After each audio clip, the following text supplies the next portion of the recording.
Hey there, Ed McCormack here, founder of the crypto education platform, Dchained.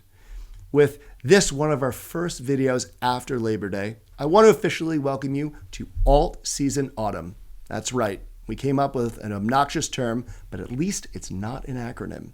And with saying that, I want to start today's video off by talking about one of the potentially biggest investment opportunities and one of the most, quite frankly, undercovered subjects in all of crypto today, which is Polkadot. And more so, not only is Polkadot a viable investment for you, but why you might want to actually look at two emerging platforms on Polkadot, which could be the investment of 2021 as we get closer to end of year. And we're going to talk about all of that right now. So in order to help cover a lot of content, and we're going to go through a number of different concepts and overviews here, we're going to break down this video in a few ways. First, we're going to talk about the origins of Polkadot, more so the person behind all of the technology. We'll then shift gears and we're going to discuss what Polkadot is really built around. What are the components that make up Polkadot in really basic, easy terms? And then we will then segue into these two projects that I mentioned at the intro of the video. So kick things off, let's talk about who created Polkadot. And really, it's an individual who has been really at the heart of the success of blockchain and cryptocurrency really from the beginning. And it's someone who was a former chief technology officer of Ethereum itself, Gavin Wood. Now, Gavin Wood, if you're not familiar with him, is not just your standard executive that you hire to come in from a Silicon Valley company. He certainly has a hell of a pedigree, and I recommend you check him out.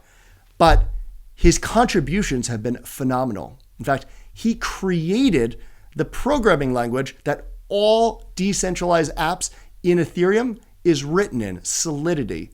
And on top of that, he went one step further and actually wrote and created the Ethereum virtual machine, which operates all smart contracts even today. So we're talking about someone who has been really at the heart of this evolution that we're now at.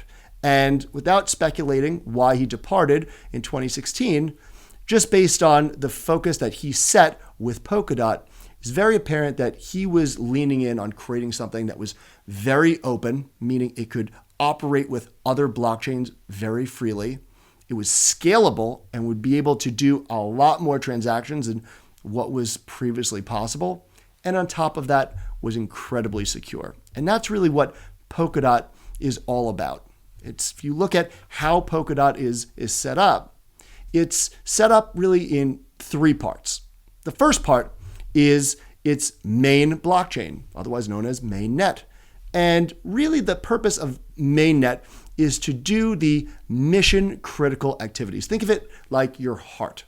Your heart is, ultimately keeping your blood flowing throughout your body. It's doing the things that, have to be done in order for you to live, to operate, etc.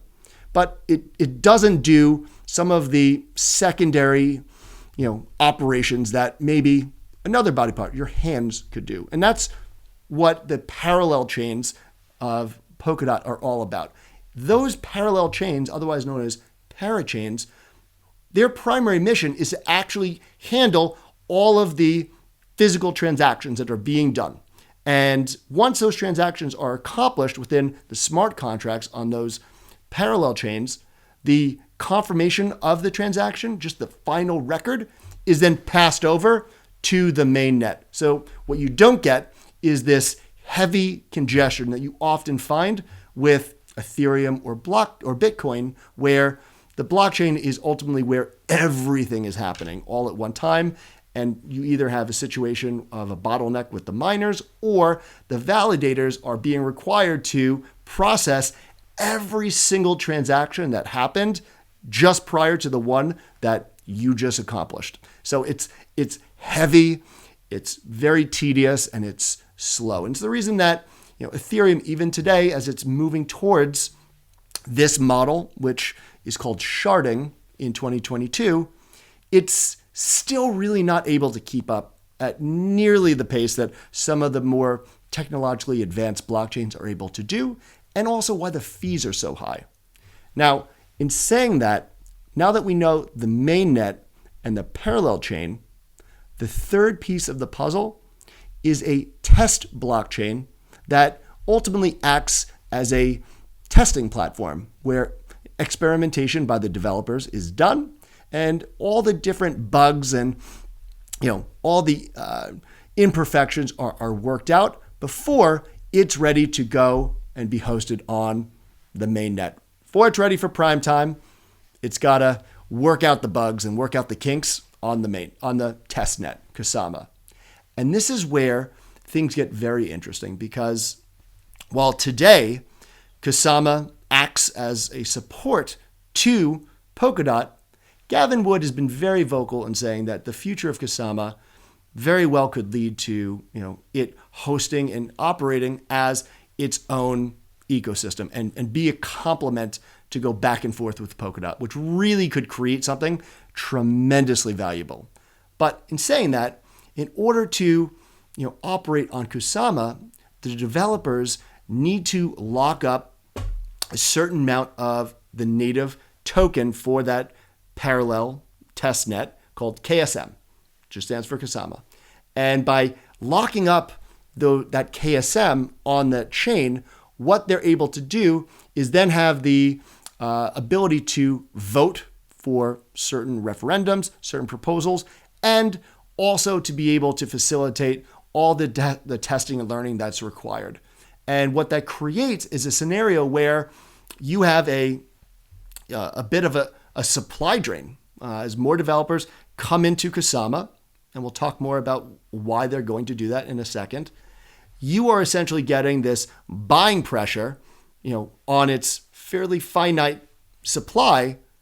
And not only is it getting bought, but it's getting locked up for anywhere from 6 months to 2 years. So this is a scenario where we've seen a lot of the circulation of the native token get taken out of circulation. And this is where ultimately there are not only opportunities still with Polkadot and Kusama, especially now that Polkadot is available to buy on Coinbase, but there are new projects that are inherently making it easier for developers to get onto Kusama first, and then from there to get onto Polkadot. And these two projects that we're going to talk about are Moonriver and Moonbeam. Now, they may sound the same, and the reason being is that it's the same company. It's the same organization.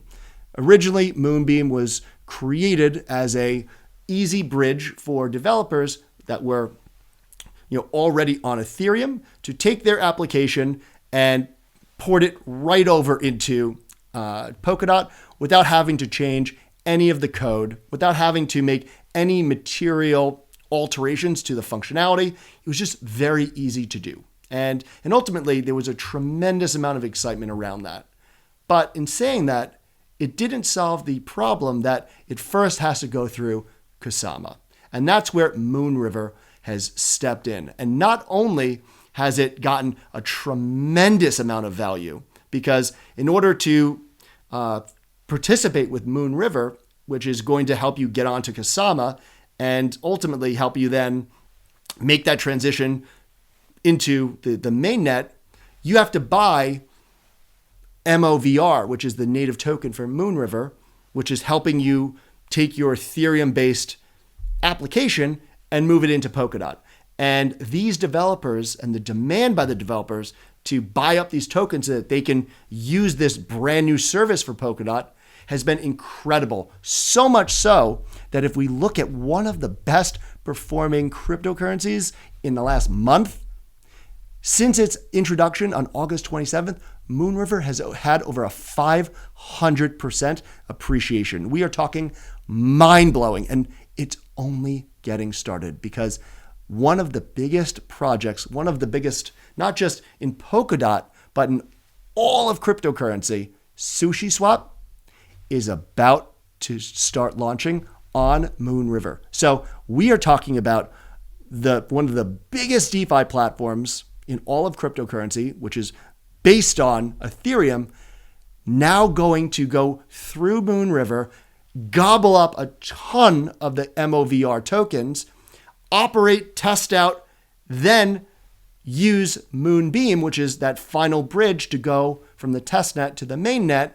You have three enormous opportunities here.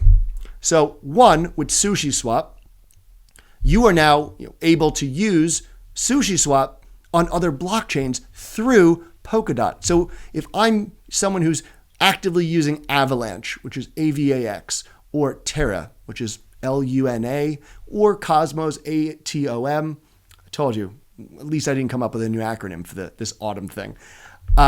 You now have ability to access SushiSwap and all the liquidity that it holds, which is phenomenal and offers a great investing opportunity from the DeFi standpoint. But on top of that, you also now have an opportunity to capitalize on the two steps required before that can ultimately come to fruition. The migration from Ethereum to Kusama, that's Moonriver, and then from Kusama to the mainnet, which is Moonbeam. And that is creating a massive, massive opportunity that really not many people are talking about. So I hope you found this video helpful. If you did, please subscribe to this channel and pound that like button and tell your friends and family if you thought that this video was helpful. We're always looking to grow the Dchained community. And with that being said, until next time, happy, safe investing. I'll speak with you soon.